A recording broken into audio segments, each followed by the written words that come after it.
Hey, what's up everybody? It's Brandon back again, and you're looking at my upper hypertrophy day. You see the way the routine's laid out right here, so I'm going to go ahead and kind of break it down. For this, I only filmed the very first set of each exercise. I did 3 sets each for each exercise, aiming for 8 to 12 reps.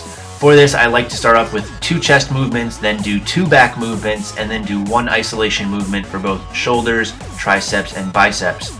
So here for my set of incline dumbbell bench press, I'm using 100-pound dumbbells, and I do 12 reps.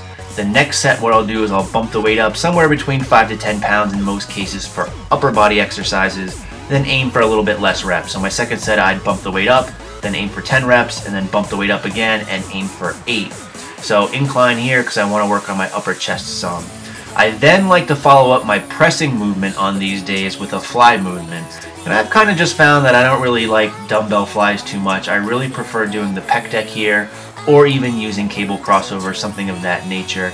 So here I'm doing actually 10 reps. I believe the weight on this stack is 255. I don't have my log on me, but if you want to check out my log, I'll link some of those in the description box below. You'll also see I'm rocking my Get Swole t-shirt. That's of course by Big Play Ray. If you guys don't subscribe to him, I'll throw a link to his channel in the description box also, as he's probably one of my closest friends on YouTube, and he puts out some great videos. So after I'm done with my fly movements and done with chest, we move on to back exercises. Now in most cases on these days, I'd like to do a vertical pull and then a horizontal pull, although today I end up doing basically 2 vertical pulls just because that's what was available to me.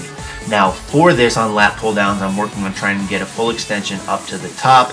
I'm also trying not to lean back too far. I see a lot of people take way too much of a lean and they make what should be a vertical movement into a horizontal one. So as mentioned, typically I would go into a horizontal pulling movement, maybe even something like seated cable rows.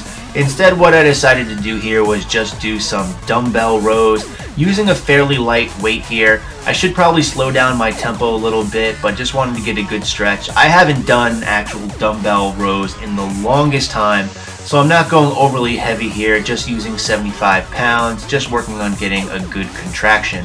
And that's one of the things that I really try to focus on here on these bodybuilding style days. The weight so much to me doesn't matter, as I do have power days built into it.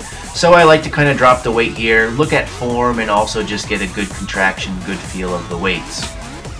So after I finish up these reps here and my other 2 sets of this exercise, that would technically wrap up my pulling and back movements, and in most cases I would then move on to an isolation movement for my shoulders, whether that be an overhead press, a side laterals, maybe a rear delt like a face pull movement. However, honestly, I simply forgot to do it. I don't know where my head was. Maybe this whole storm Nemo was throwing me off, but I forgot to do a shoulder movement, so instead I moved on to my isolation work for biceps and triceps. Now for biceps, there's a lot of options I like to do. However, I haven't done standing alternating dumbbell curls in a long time, and I really wanted to do it. Now with this, again, not going overboard on the weight, but one of the things that I've found recently is my stamina for biceps curls isn't what it used to be. So even though this weight is kind of light, I'm really focusing on form, trying to get that squeeze. Also not trying to swing the weight up at the beginning, which I have a habit of doing sometimes when I use heavier weight. So I definitely got a good burn here on my biceps, doing 3 sets here. This first actual set, you see me do 12 repetitions with each arm. Now I'm going to try to grab footage of my lower hypertrophy day as well at some point, but I would like to do a video detailing my split, as a lot of you guys have asked. It's kind of a take off of my upper lower I did last year, as well as incorporating some of the stuff from my favorite routines like fat, Wendler, as well as some of the stuff that 3DMJ has been putting out. So it's just kind of a blend of all my favorite things going forward. The reason I haven't done a video yet is because I'm still tinkering with it and getting down exactly what I want to do, but you guys will definitely be notified when I do so. So to finish out the day, I did 3 sets here of tricep press downs, just using a V-bar attachment. I think I'm going to start adding in some isolation work on my power days as well, probably barbell curls and skull crushers. But there you go. Hey, what's up everybody? So I just got back from the gym. I'm going and cooking up breakfast. It's the first time I've been to my house in a couple of days.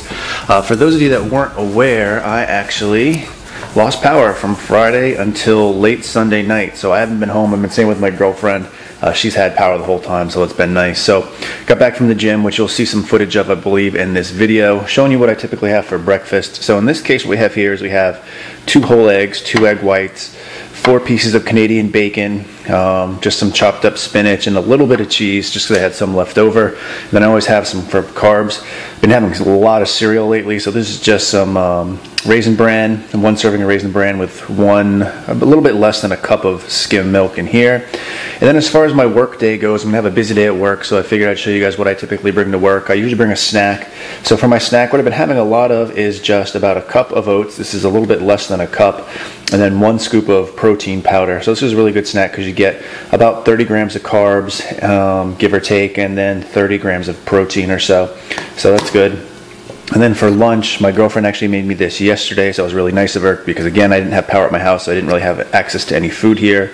Just have 2 turkey burgers, some mushrooms, some spinach, a thing of Greek yogurt, some wraps to make like a sandwich with this stuff. So this is just some Joseph's. I really like all these kind of wraps. If you guys haven't had these before, very highly recommended.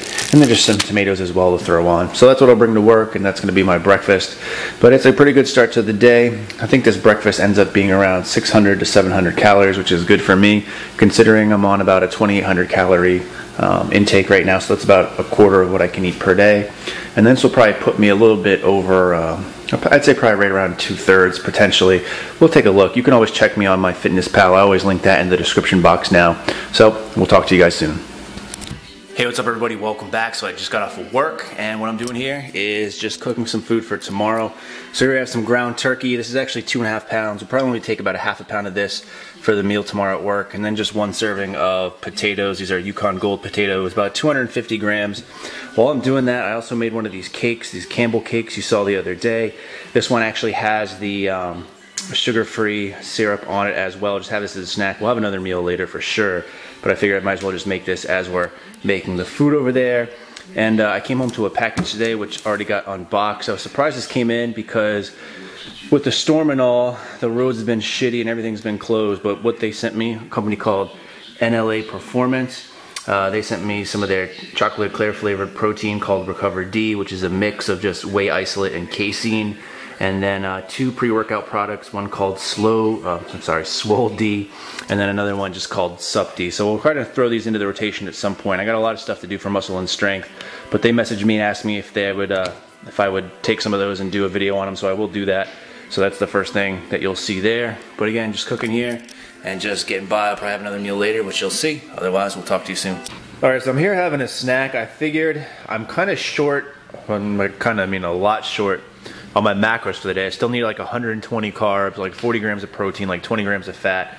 It's gonna help me get there a little bit. I decided to go ahead and give this Cover D a try right off the bat. Again, this is chocolate eclair flavor. So I have 1 serving of this, which is 2 scoops, and then I have 1 cup of old-fashioned oats. So very similar to the snack I had earlier today. I have it mixed here with actually a cup of whole milk. So I don't typically use a lot of whole milk, but again, trying to make up some calories. I don't have a ton of food in the house right now, again, because of the storm that just hit with this this Blizzard Nemo or whatever it's called. I haven't had a chance to go to the store and buy a lot of food for the most part, so I'm just trying to catch up on what I have. Might be a little bit short today, but that's all right because I definitely gorged a little bit over the weekend, so it'll all even out when it's said and done. So I'm gonna give this a try, and then we'll talk to you guys soon.